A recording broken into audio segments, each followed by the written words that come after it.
Kantor Kementerian Agama Kabupaten Bondowoso kembali menggelar kegiatan pembinaan aparatur sipil negara yang digelar di Aula Kantor Kemenak Bondowoso, Rabu 8 Desember 2021. Kegiatan tersebut dibuka langsung oleh Kepala Kantor Kementerian Agama Kabupaten Bondowoso, Drs. Solihul Kirom MPMM, dan dihadiri oleh Kepala Kantor Wilayah Kementerian Agama Provinsi Jawa Timur, Dr. Husnul Maram MHI, yang didampingi oleh Kepala Bidang PAIS Kanwil Jawa Timur, Santoso SAG MPD. Turut hadir Kepala Seksi dan Penyelenggara, Ketua Popjawas, Ketua APRI, perwakilan dari KUA dan Madrasah. Mengawali sambutannya, Haji Solihul Kirom menyampaikan terima kasih kepada Haji Husnul Maram karena telah hadir pada kegiatan pembinaan pegawai di lingkungan kantor Kemenak Bondowoso. Dalam kesempatan tersebut, Haji Solihul Kirom mengatakan bahwa renovasi aula dan PTSP ini adalah tidak terlepas dari peran Kepala Seksi dan mantan Kasubat Tata Usaha, Hajah Mufiatul Karimah. Selanjutnya, beliau pun mengharapkan kepada seluruh peserta pembinaan pegawai dapat memberikan semangat baru dalam melayani masyarakat. Perlu diketahui, dalam kegiatan pembinaan pegawai, Haji Husnul Maram menyampaikan materi 7 program prioritas Kementerian Agama. Di antaranya adalah moderasi beragama, transformasi digital, revitalisasi KUA, Cyber Islamic University, kemandirian pesantren, dan Religiosity Index.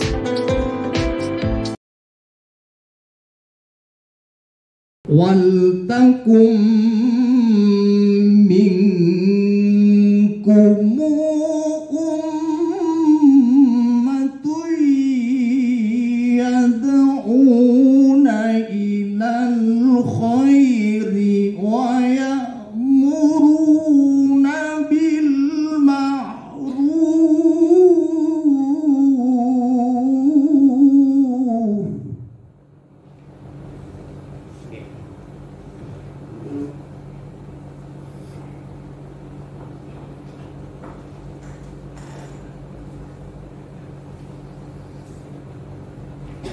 wa ya'muruna bil ma'rufi wa yanhauna 'anil munkari wa ulaika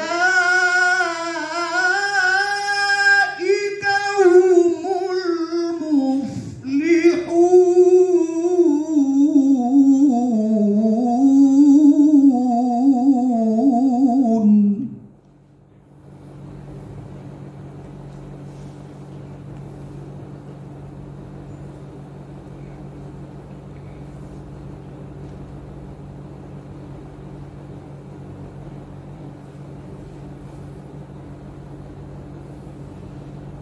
Waltakum minkum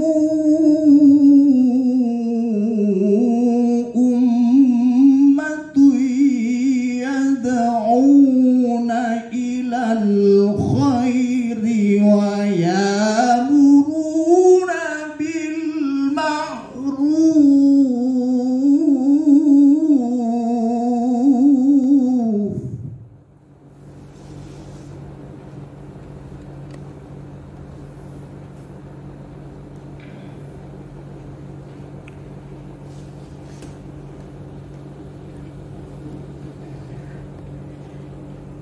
wa ya'muruna bil ma'rufi wa yanhauna 'anil munkari wa ulaika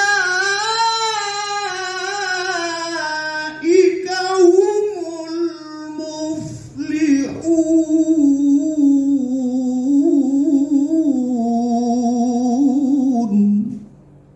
Walaupun acaranya begitu padat,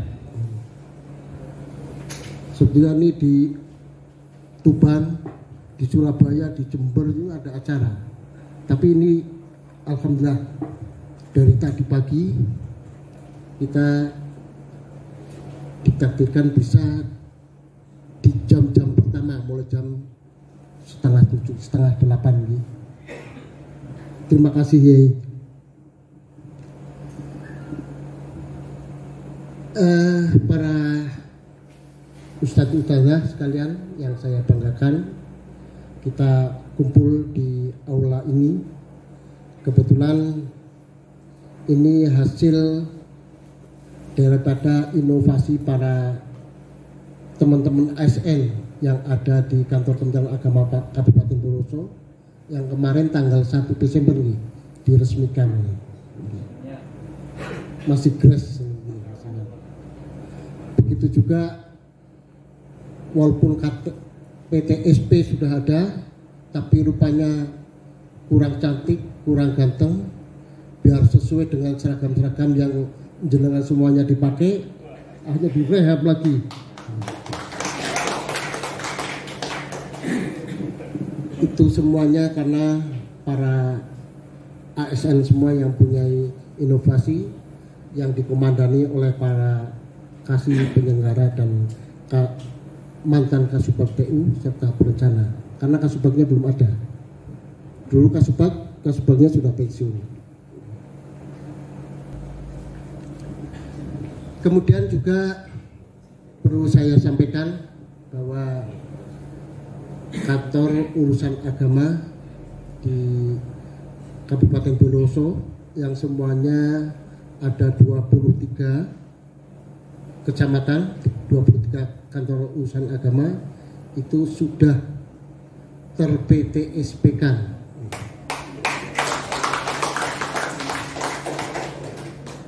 Ini tinggal satu finishing ya, tinggal satu. Itu pun dana dari BOP apa kurang. Mereka pada mengeluarkan dari satu sendiri ya.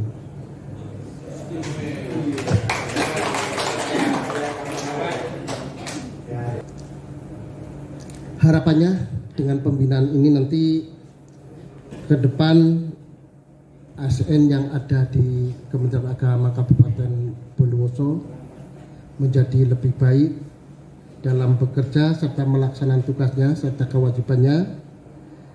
Kami bisa lebih baik dalam melayani masyarakat yang ada di Kabupaten Bondowoso. Demikian sambutan yang dapat saya sampaikan. Semoga bermanfaat bagi kita semua. Sekali lagi terima kasih tiada terhingga kepada Bapak Kakanwil Dr. Kiai Haji Khusnul Marom MHI yang telah berkenan hadir untuk memberikan pembinaan dan pengarahan kepada kami semua. Tidak lupa kami mohon maaf yang sebesar-besarnya apabila dalam penyambutan dan pertemuan ini banyak terdapat hal-hal yang kurang berkenan. Kami mohon maaf yang sebesar-besarnya. Karena kita ini adalah satu organisasi yang besar, maka kita untuk mewujudkan cita-cita organisasi yang besar ini, maka diperlukan adanya kekompakan. Dan alhamdulillah di Bondowoso luar biasa, itu terjalin kompak, kondusif dan lain sebagainya. Dan ini harus dijaga. Maka salah satunya yang saya pilih untuk pertama kali ya di Bondowoso ini termasuk salah satunya. Walaupun di Tuban juga hari ini juga diundang dan sebagainya, tapi saya lebih memilih di Bondowoso.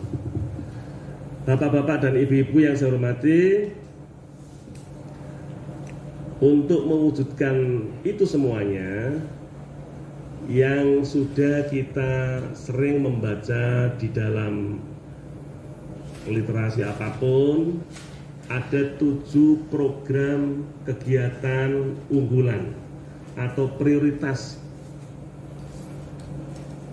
Kementerian Agama RI. Yang pertama adalah memperkuat moderasi beragama. Ini semuanya, guru juga harus demikian. Kepala KUA, para penghulu, penyuluh agama Islam, baik fungsional maupun non-PNS, para kasih, para penyelenggara, kepala kanwil, kepala kantor, kepala bidang, kabag, semuanya harus mensukseskan, mengaktualisasikan kembali, memperkuat moderasi beragama. Moderasi beragama. Moderasi beragama itu kita sudah mengetahui semua agama yang ada di dunia, umatnya dalam bersikap, dalam berpendapat, dalam berperilaku, dalam berkata. Nah, bagi Kementerian Agama khususnya dan warga negara Indonesia pada umumnya, kita sebagai umat beragama maka kita harus moderat. Karena apa? Kita sudah dicontohkan oleh Nabi kita Muhammad SAW. Ketika zaman Nabi Muhammad SAW, Nabi Muhammad tidak pernah memerintahkan kepada umatnya, kepada pengikutnya untuk mengobrak-ngabrik tempat ibadah orang lain. Tidak pernah memerintahkan menjelek-jelekkan umat lain yang beda agama. Bahkan Nabi Muhammad memerintahkan untuk menjaga tempat ibadah orang Yahudi, orang Majusi, orang Nasrani pada saat itu. Bahkan Nabi Muhammad memberikan contoh ketika ada mayat orang Yahudi atau orang Nasrani pun ia berhenti dan menghormatinya. Itulah contoh dari moderasi beragama. Ketika ada duri, ada kelikir dan sebagainya di jalan, diambil oleh Nabi Muhammad. Itulah sikap moderatnya Islam dalam kehidupan sehari-hari, supaya orang yang lewat di jalan itu tidak kena duri, tidak kena batu kecil, tidak kena kerikil dan sebagainya, diambillah. Itu termasuk salah satu nilai-nilai moderasi beragama yang sudah dicontohkan oleh Nabi kita, Nabi Muhammad SAW. Dan itu kita aktualisasikan kembali. Yang pertama. Yang kedua adalah transformasi digital.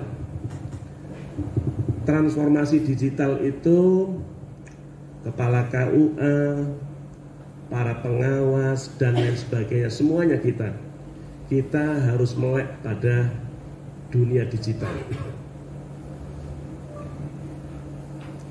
Di kantor juga yang kita hadapi adalah dunia digital, transformasi digital. Di madrasah kita juga kenal yang namanya pustaka digital, literasi digital, dan semuanya pakai digital. Dan alhamdulillah di KUA juga sudah menerapkan juga surat nikah atau model NA ya Gus Aliyah, atau ya Astono model NA itu juga sudah ketekan ya di sini. Sudah. Nah, itu juga digital semuanya. Nah, saat ini sebagai warga Kementerian Agama tentunya kita tidak boleh hanya mengkonsumsi saja, tapi juga harus berinovasi. Berinovasi yang baik, tidak kebablasan. Kita tidak hanya puas dengan mengkonsumsi produk-produk dari digital dan sebagainya, tulisan-tulisan dan sebagainya. Tetapi kita sebagai warga Kementerian Agama tentunya kita harus belajar, menulis dan menulis. Yang kita tulis di dunia digital adalah hal-hal yang benar, yang baik dan benar. Sehingga kita tidak gampang nge-share sumbernya nggak jelas.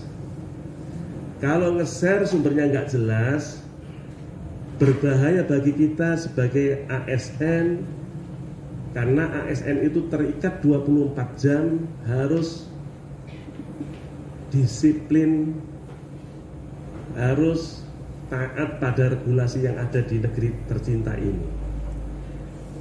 Tidak berarti sebelum jam 7.30 WIB sampai jam 4 sore, katakanlah begitu, kita yang kita taati hanya jam-jam kantor itu. Di luar jam kantor itu sudah sembarang bebas. Tidak hanya itu, tidak begitu. Tetapi selama 24 jam kita terikat dengan aturan itu. Karena kita sebagai ASN. Saya punya teman akrab. Teman akrab saya itu di Gorontalo. Dulu sama-sama kepala bidang. Beliau kepala bidang Pakis, saya kepala bidang pendidikan agama, kepala bidang pendidikan diniyah dan pondok pesantren. Sama-sama kepala bidang. Pernah ke rumah saya. Kebetulan beliaunya adalah ketua PD Muhammadiyah di daerahnya sana, di provinsi luar Jawa. Tidak saya sebutkan daerahnya dan namanya karena ini menyangkut harga diri dan martabat seseorang. Beliau itu pernah tes sama dengan saya, ikut asesmen eselon 2. Saya ikut asesmen eselon 2 itu 7 kali. 7 kali, yang ketujuh ini kata Pak Yai Sholihul Kirom, kalau sudah ketujuh itu bahasa Jawanya ping pitu itu oleh pitulungan Gusti Allah. Nah, itu saya sudah ketujuh. 3 kali 3 besar, 3 kali 5 besar, 1 kali gagal di awal. Jadi 7 kali. Dan saat ini kemarin saya biasa-biasa saja. Kalau yang pertama, kedua, ketiga, sampai ke-6 itu saya luar biasa. Kepingin sinaunya 24 jam saya. Undang-undang itu. Undang-undang harus saya hafal semua. Minimal pokok-pokok pikiran saya hafalkan. Dulu itu begitu. Kepingin lulus. Ternyata belum ditakdirkan. Kemarin sudah biasa-biasa saja saya. Ya membuka lagi sudah. Paling ini asesornya bosan melihat saya. Saya mesti ditanya, loh Pak Husnul ikut lagi, nggak bosan? Iya. Ada lagi, Pak Marom, kok ikut lagi? Iya. Ya mudah-mudahan lulus, amin. Terus begitu. 3 besar 3 kali, 5 besar 3 kali. Nah teman saya yang tadi, karena beliau itu kemarin ikut asesmen di luar Kementerian Agama eselon 2. Dari puluhan yang daftar dari seluruh Indonesia, akhirnya beliau itu masuk 3 besar. Kalau sudah masuk 3 besar, maka hak prerogatif pada Menteri Agama, menteri tersebut. Teman saya ya, ternyata menteri tersebut itu masih mencari jejak digital dari 3 besar tersebut. Satu persatu dicari semua. Ternyata teman saya tadi itu 15 tahun yang lalu nulis di Facebook sesuatu yang menurut negara tidak boleh. Gagal. Nilai tertinggi adalah beliaunya. Jam terbang eselon 3 adalah beliaunya. Jam terbangnya sebagai eselon 3 itu beliaunya tertinggi. Tidak pernah ada catatan dari BPK, KPK, Irjen, tidak ada. Nilainya tertinggi. Hanya satu, 15 tahun yang lalu pernah nulis sesuatu yang tulisan itu followernya banyak sekali. Tapi sesuatu pendapatnya itu bertentangan dengan NKRI, bertentangan dengan ya Maka hati-hati kita semuanya hati-hati, jangan sembarang. Ternyata itu berdampak juga pada anak-anak kita. Anak-anak kita untuk saat ini loh ya, kalau kita masih kerasan hidup di Indonesia untuk saat ini, ya, anak-anak kita katakanlah ngelamar sebagai TNI atau Polri atau apa, jejak digital orang tuanya, bapak ibunya itu diteliti. Sejauh mana bapak ibunya seseorang ini taat pada NKRI, atau jejak digitalnya itu sana pernah menyerang, pernah mengkritisi pejabat pada saat itu karena terkait dengan masalah kebijakan dan sebagainya. Nah, karena perbuatannya siapa? Perbuatannya orang tuanya. Na'udzubillah.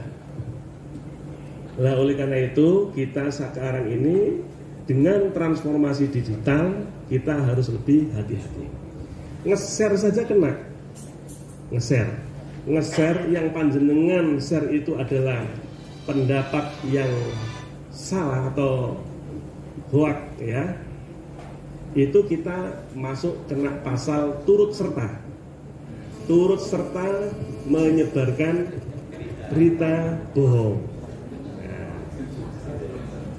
Walaupun panjenengan sudah berusaha untuk menghapus tulisan itu, tetapi di Cyber Polri, Cyber Kementerian Agama yang saat ini adalah di atasnya Cyber Polri, belinya itu ketahuan. Kecuali kalau kita bisa berhubungan langsung pada Google sana perusahaannya, nah, untuk menghapus jejak itu. Tapi caranya saya nggak bisa. Itu Bapak dan Ibu yang saya hormati. Yang ketiga revitalisasi KUA. Jadi revitalisasi KUA itu kepala KUA atau penghulu atau warga di KUA itu tidak hanya ansih ngurusi terkait dengan pernikahan, mulai dari menerima pendaftaran, pemeriksaan, pelaksanaan, pengawasan, pencatatan dan seterusnya. Tidak hanya masalah itu, tapi kepala KUA atau penghulu atau penyuluh yang hidupnya di KUA, staf KUA dan sebagainya harus tahu. Apalagi kalau staf kita yang ada di KUA kan aneh, kadang-kadang ditanya tentang wakaf nggak tahu. Padahal wakaf itu adalah termasuk salah satu tusinya yang ada di KUA. Harus tahu. Oh, kita sudah ditakdirkan di KUA. Supaya tahu bagaimana, ya kepala KUA berkewajiban memberitahu, menginformasikan kepada, memberikan pengkaderan, karena pemimpin yang berhasil adalah pemimpin yang berhasil untuk mengkader seseorang, mengkader anak buahnya. Anak buahnya dipinterkan semua, itu termasuk berhasil. Kepala KUA, ilmunya jangan diambil sendiri, ilmunya harus disampaikan kepada anak buahnya. KUA ditanya oleh warga, apakah itu kepala atau penghulu atau penyuluh, ditanya, kalau saya daftar haji sekarang, kira-kira kapan berangkatnya? Jawabannya kadang-kadang, mohon maaf, insya Allah di Bondowoso tidak ada. Jawabannya begini, mungkin di kabupaten lain jawabannya, nggak tahu. Nah, saya bukan bagiannya haji, boten semerat, tanggal temri kemauan, kalau boten semerat. Nah, kalau memang nggak tahu, sebentar Bu, nggih dirantos riyen nggih, kula tangletaken penyelenggara haji dan umroh di Kabupaten Bondowoso. Nah, telepon. Oh iya, kalau daftar sekarang 33 tahun yang akan datang, Ibu dan Bapak insya Allah akan dipanggil. Nah, itu termasuk harus diberitahukan masyarakat itu. Terus jenengan ditanya, kenapa umroh kok nggak diberangkat-berangkatkan? Katanya uangnya pesawat terbangnya Saudi Arabia nggak pernah dibayar, masih punya utang. Nah, jangan jawab, oh enggak, uangnya banyak kita. Itu kabar bohong. Kita sebagai warga Kemenak, panjangan nulis di Facebook ketahuan.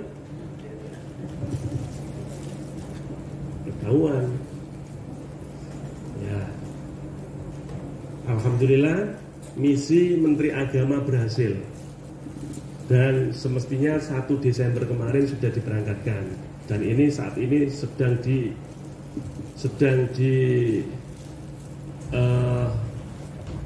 dimantapkan regulasinya karena ini kaitannya di sana atau di sana tidak apakah harus langsung bisa ibadah dan sebagainya. Kita doakan saja mudah-mudahan yang percobaan besok itu adalah pimpinan-pimpinan travel. Mudah-mudahan pimpinan-pimpinan travel itu betul-betul serius dan tidak melanggar disiplin. Jangan seperti yang dulu ketika regulasi di kerajaan Saudi Arabia, siapapun warga dari manapun ketika menginjak tanah Saudi Arabia diisolasi, waktu sudah ditentukan, tempat sudah ditentukan. Nah, waktu itu Indonesia juga menempati tempat yang sudah ditentukan oleh kerajaan. Tapi ketika sidak dari Menteri Haji, Menteri Kesehatan gabungan dari sana, disidak ternyata apa yang terjadi. Kamar-kamar orang Indonesia yang mestinya itu ada orang yang diisolasi ternyata tidak ada semua. Ternyata setelah ditelusuri karena nggak bisa masuk masjid kan, ternyata di mall belanja. Catatan satu lagi, ketika berangkat dari Soekarno-Hatta, 1 pesawat terbang sudah membawa bukti fisik telah swab, telah PCR dan dinyatakan negatif semuanya, ditandatangani oleh lembaga yang bersangkutan, lembaga yang berwenang. Sampai di Saudi Arabia ternyata lebih dari 50% positif semua. Akhirnya 1 pesawat terbang tidak diperkenankan keluar dari rumah, dijaga oleh polisi semuanya dan tidak melaksanakan ibadah umrah. Diisolasi, semuanya diisolasi. Ternyata ditelusuri, ternyata PCR-nya abal-abal, kan gitu. Nah ini kan merugikan kita semua. Nah ini kunci besok itu. Mudah-mudahan kita berdoa, mudah-mudahan mereka itu adalah disiplin semua. Karena kalau sudah disiplin semua, saya yakin, kita yakin semuanya, mudah-mudahan tahun 2022 haji segera bisa dibuka untuk Indonesia. Ya harapan kita ya 100%. Harapan kita yang sudah melunasi jamaah haji kita dari 38 kabupaten kota ini yang sudah melunasi itu 30.800 sekian, hampir 31.000, dan itu siap berangkat. Tapi tentunya kita menunggu informasi resmi, surat resmi dari Menteri Agama. Nah, jangan setelah pembinaan ini jangan membuat pengumuman, jangan, nggak usah. Ini bocoran saja. Ya, jadi surat resmi kita tunggu. Nah, besaran biayanya berapa? Kita tunggu juga. Yang jelas 30.000 sekian itu pada umumnya siap apapun konsekuensinya.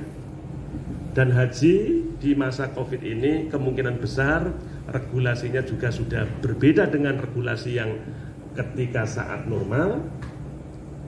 Saat ini juga menyesuaikan dengan kondisi ketika zamannya COVID seperti ini. Kemungkinan juga untuk seperti ibadah di Masjid Nabawi 40 waktu ya, Perbain dan sebagainya, apakah itu tetap bisa dilaksanakan atau tidak, saya pun tidak tahu. Yaitu kita tunggu saja regulasinya. Tuh.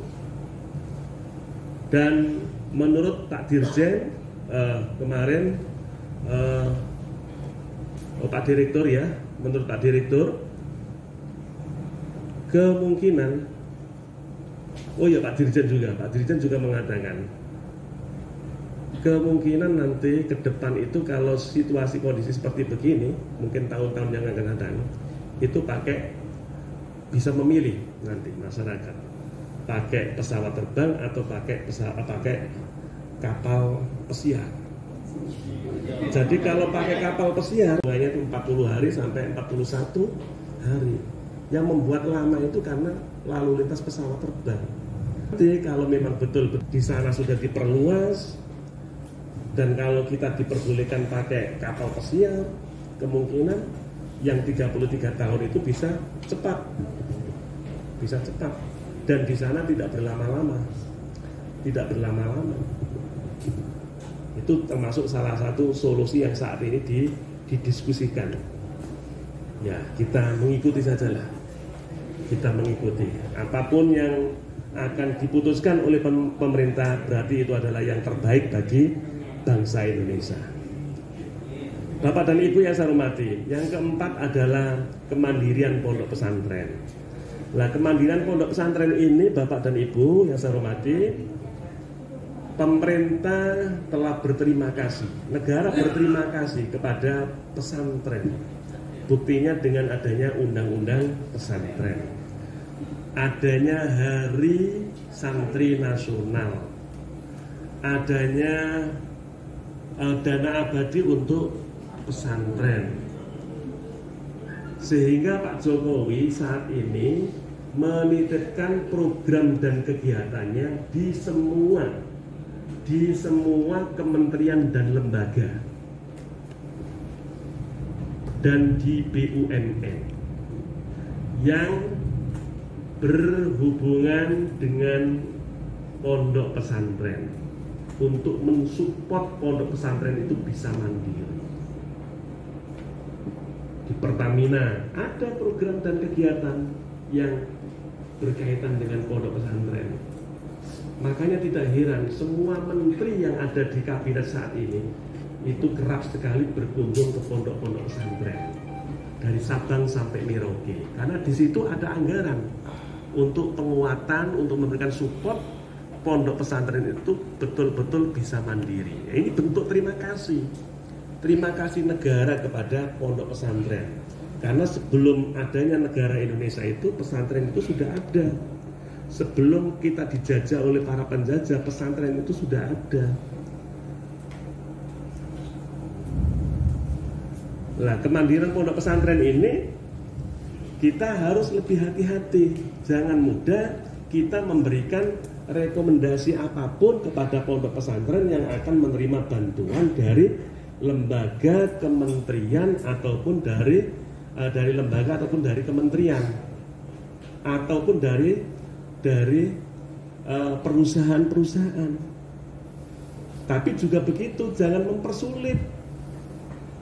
Kalau pondok pesantren tersebut itu betul-betul ada, pertama izin operasionalnya ada.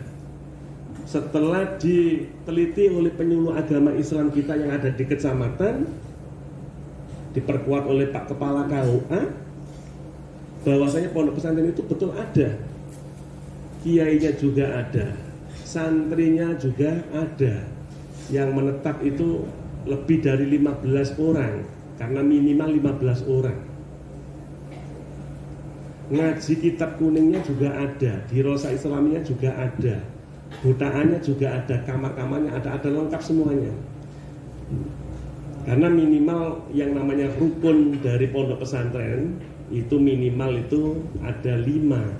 Satu harus ada kiainya atau bunyai bisa, kiai bisa, ya. Yang kedua harus ada santri yang mukim, santri yang mondok 24 jam. Itu yang dihitung minimal 15 orang. Yang ketiga adalah punya asrama atau butaan, kamar-kamar untuk tempat istirahatnya para santri. Yang keempat, harus ada musola atau masjid. Di samping untuk ibadah juga untuk tempat pembelajaran, minimal itu. Yang kelima, harus ada kitab yang diajarnya. Kitab apa? Di sini menggunakan fikih apa? Oh, fikihnya di sini menggunakan fikih sunnah. Oh, di sini menggunakan fikihnya fikih Fathul Qorib.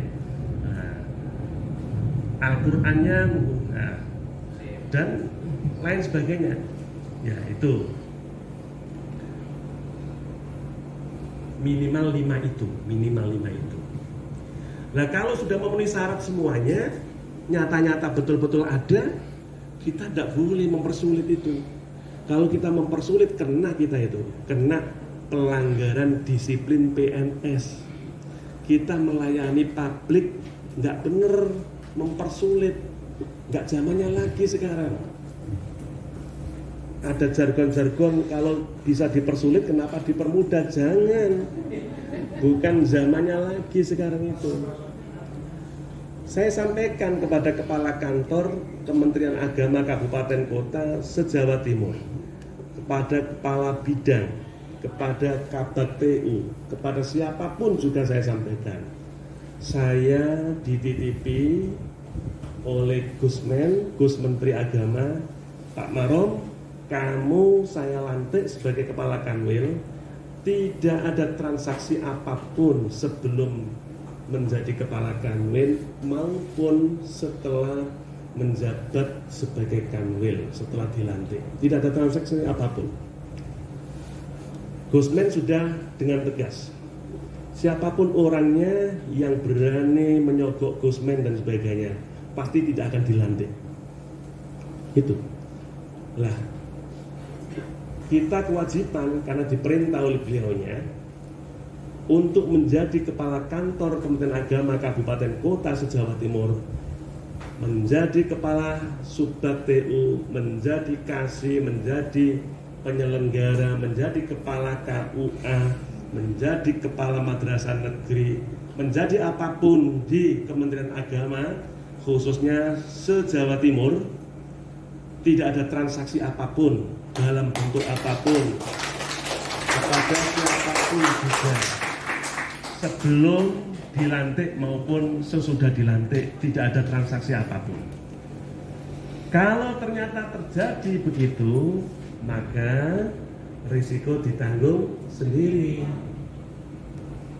pasti harus ditindaklanjuti. Nah, laporan kita tunggu, tapi jangan sampai laporan itu sifatnya adalah mengadu domba. Jangan, sekali lagi, jangan sampai fitnah.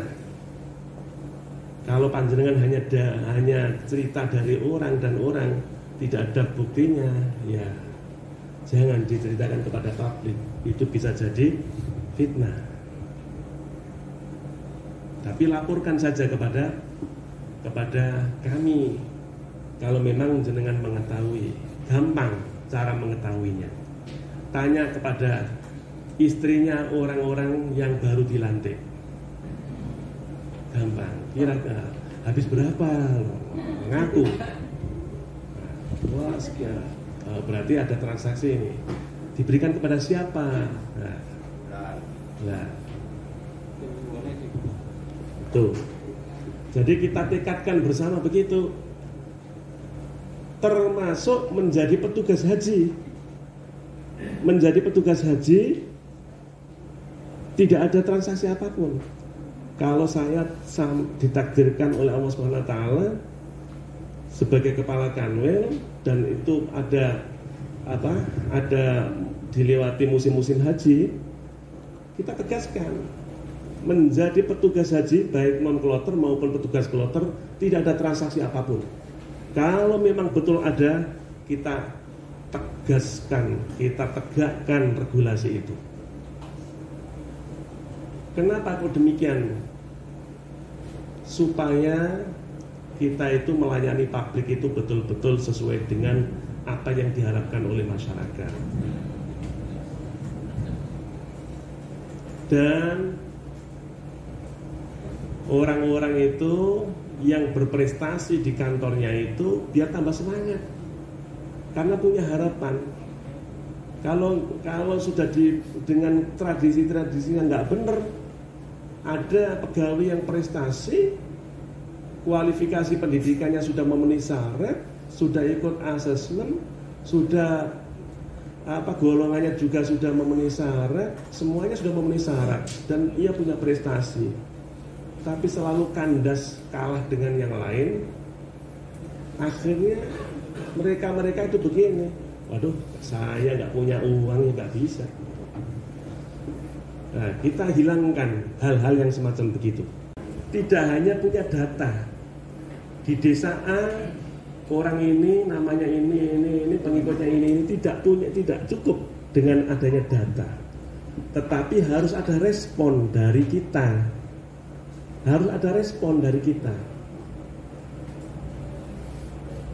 kita dampingi, kita berikan pencerahan, apakah guru pendidikan agama Islam yang ada di sekolah atau guru-guru madrasah, atau kita sebagai warga Kementerian Agama, kepala KUA, penghulu, penyuluh, pengawas, kita dampingi mereka, kita dekati